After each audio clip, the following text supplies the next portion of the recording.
우리나라의 대입제도는 이제 달라질 거고, 달라지는 게 언제가 될지 모르지만 현재는 IB 학교가 늘어날 전망이다.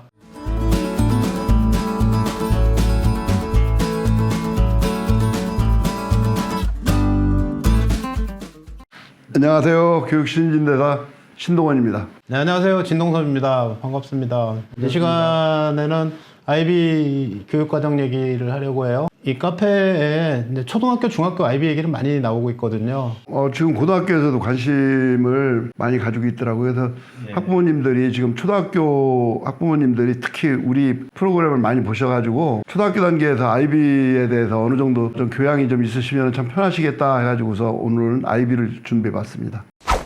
네, 오늘 얘기는 이제 고등학교에서 하는 DP 얘기입니다. IB DP. 네, DP. 네, 초등학교가 하는 PYP와 중학교가 하는 MIP가 있는데요. 네. 이 프로그램은 우리나라 교육과정하고 큰 차이는 없는데 네, 그렇더라고요. 이제 수업하는 방식이 탐구 중심이라는 거예요. 근데 우리나라 교육도 사실 탐구 중심으로 바뀌었잖아요. 많이 바뀌었죠. 발표 중심으로. 그런데 큰 차이는 없는데 이 IB 교육과정은 좀 더 관리가 잘 된다. 네. 선생님들도 무엇을 학생들에게 주었을 때 이 학생들이 탐구를 잘할 수 있고 능력이 커지는지를 집중적으로 훈련을 받은 분들이다. 좀 각광을 받는 편이죠. 그러니까 이제 PIP, MIP 한 학생들이 고등학교도 DP 쪽으로 가야 되지 않을까 이렇게 생각을 하는데 우리나라에서 지금 DP가 이루어지고 있는 일반 학교는 제주도에 있는 표선고등학교하고요. 네. 대구에 있는 몇 학교 있습니다. 제가 서울대학교에서 이제 사정관 할 때 경기외고에서 IB를 이수한 학생이 입학을 했어요. 불러가지고 밥 사주면서 어땠냐 이렇게 물어봤어요. 고등학교 생활은 어땠는지 그랬더니 다른 애들은 수능 문제 푼다고 밤새 그 문제집과 씨름하고 있는데 우리는 기숙사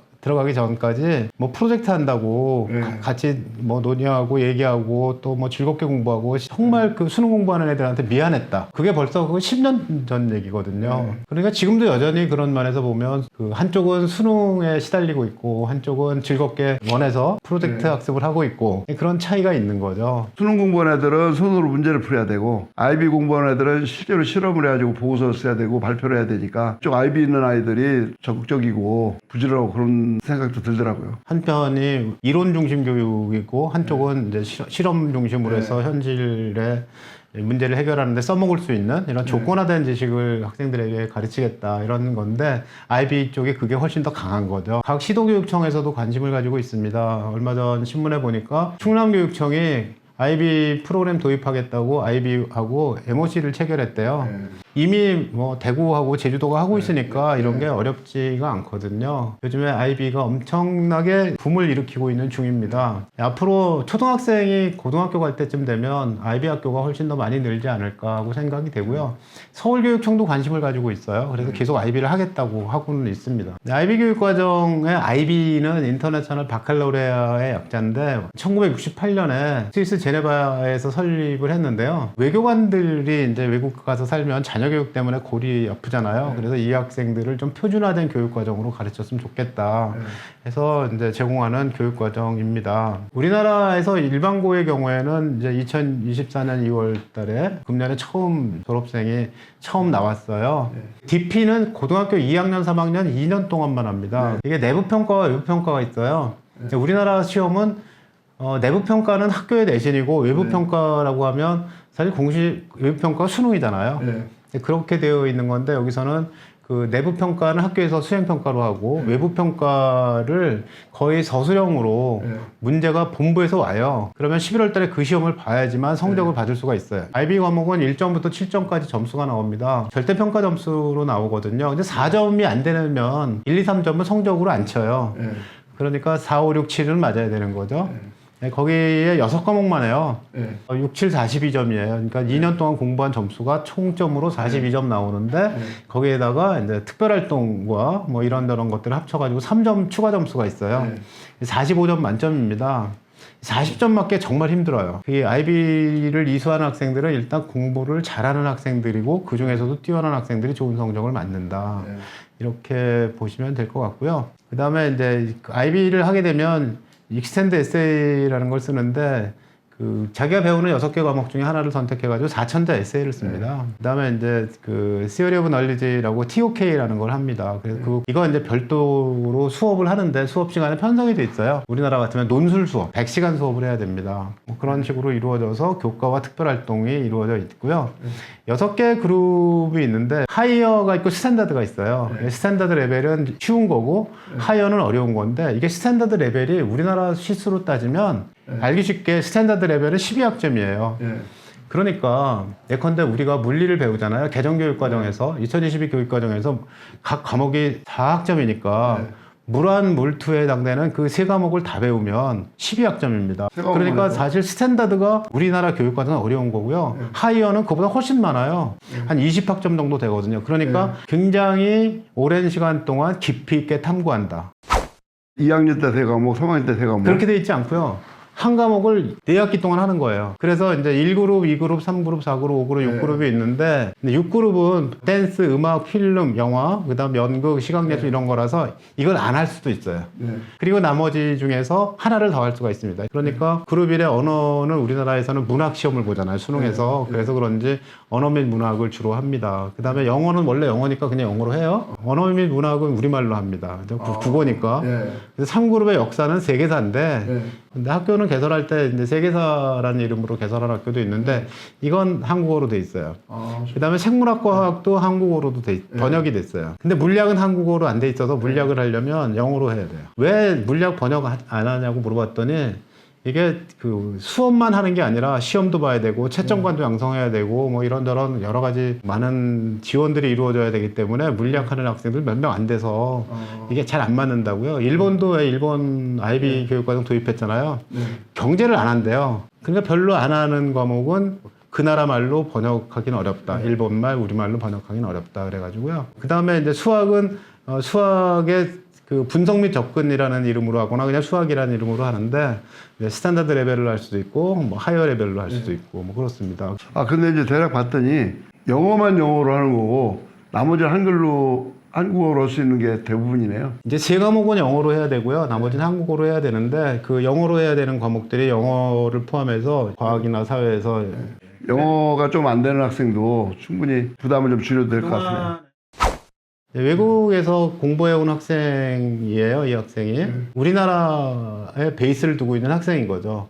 그래서 코리안 A 리터리처를 했어요. 일단 피직스 인 잉글리시도 스탠다드로 했고. 근데 이 물리를 스탠다드로 했다고 하지만 이 스탠다드라는 게 우리 교육과정에서는 보통 교과에 있는 물리 3과목을 다 한 것과 같은 양이라는 거죠. 그러니까 이 학생의 이 성적표를 보면 수학을 하이어로 했고 화학을 하이어로 했고 물리까지 했으니까 이공계구나. 근데 이코노믹스가 쉽지가 않은데 이코노믹스도 하이어로 했구나. 스탠다드로 할 수도 있었던데 어떤 과목을 하이어로 했나 하는 것들이 이제 이 학생의 진로와 관계가 되고요.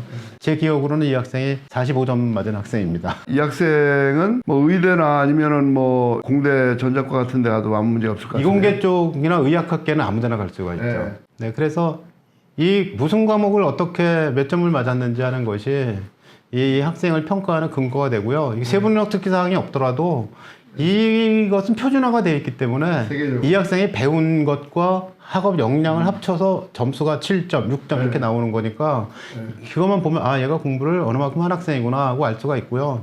또 한 가지는 조금 문제가 된다면 우리 학생들은 물화생지를 다 배우고 물화생지 2 중에서 2개 정도 배우잖아요. 여기는 굉장히 많은 양을 2과목만 4학기를 배우는 거예요.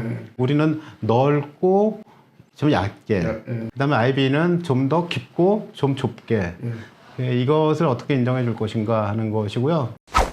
어쨌든 IB는 결정적인 문제가 수능을 보기 어렵다는 거죠. 수능을 못 보니까 수능 최저에 걸리게 되고 뭐 정시에 못 가게 되니 그래서 IB 성적을 가지고 지원하는 대학이 이제 서울대 같이 수능을 반영하지 않는 전형에만 지원할 수가 있다. 이런 것이 이제 좀 약점인 거죠. 이 학생들을 별도로 어떻게 입시를 치를 수 있는 그런 통로를 열어줬으면 좋겠다라는 것이 이제 법안이 제출이 되어 있는데 아직까지 통과는 안 되고 계류 중인 것 같습니다. 어느 분이 IB 교육과정을 우리나라에 적용하는데 한 방에 그 어려운 점을 해결하려면 어떻게 하면 될까요? 하고 저한테 물으시길래 그 수시에서는 수능 체제를 모든 전형에 못 쓰게 하시면 되지 않을까 그런데 이게 워낙 전형 요소가 줄다 보니까 대학에서는 그것을 수능 체제라도 보고 아 얘네가 학력이 되는데 이성적이구나 아니면 안 되는데 성적만 좋구나 점수만 좋구나 이런 것들을 가릴 수 있는 자료가 문제가 되는 거라서 또 한 가지가 우리는 수시 원서는 3학년 2학기가 없잖아요. 근데 IB 성적은 11월 달에 봐야 나오거든요. 그러니까 이 학생이 지원을 했어요. 서류 평가하는 기간에는 예상 점수만 있거나 아니면 학교에서 시험 본 성적만 있는 겁니다. IB 점수가 없는 거죠. 정확한 점수가 나와야지만 알 수가 있는데 그런데 예상 점수 가지고 학생들을 선발했을 때 대개는 예상 점수하고 그 IB에서 진짜 주는 진짜 성적이 큰 차이가 없어요. 그런 부분들을 자꾸 IB 학생들이 입시에 불리하지 않게 조정을 좀 해달라는 요구들을 계속 합니다. 뭐 이런 그 문제점들이 좀 있습니다.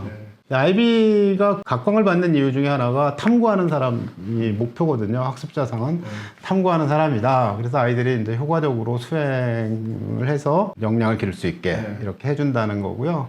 그것이 이제 우리가 탐구 중심 학습을 얘기하는 2022 개정교육과정하고 연관이 되고 학생부 종합전형에서 선발하는 인재상 똑같거든요. 앞으로 우리나라의 대입제도는 이제 달라질 거고 달라지는 게 언제가 될지 모르지만 한 뭐 6, 7년 뒤면은 다시 논의가 돼야 되는 새로운 제도가 도입될 수도 있는 이런 상황이 아닐까 하고 생각이 되는데요. 어쩌면 IB와 우리나라 교육과정과 어떤 게 더 좋은지 아니면 우리나라 교육과정은 무엇을 따라갈지 하는 것들이 판가름이 날 것 같습니다. 현재는 IB 학교가 늘어날 전망이다. IB 교육과정이 10년 전만 해도 아주 혁신적인 교육과정이라고 했었는데 지금은 우리 교육과정도 그런 쪽으로 가고 있는데 단지 우리 그 신선생님 말씀하신 것처럼 수능이 문제예요.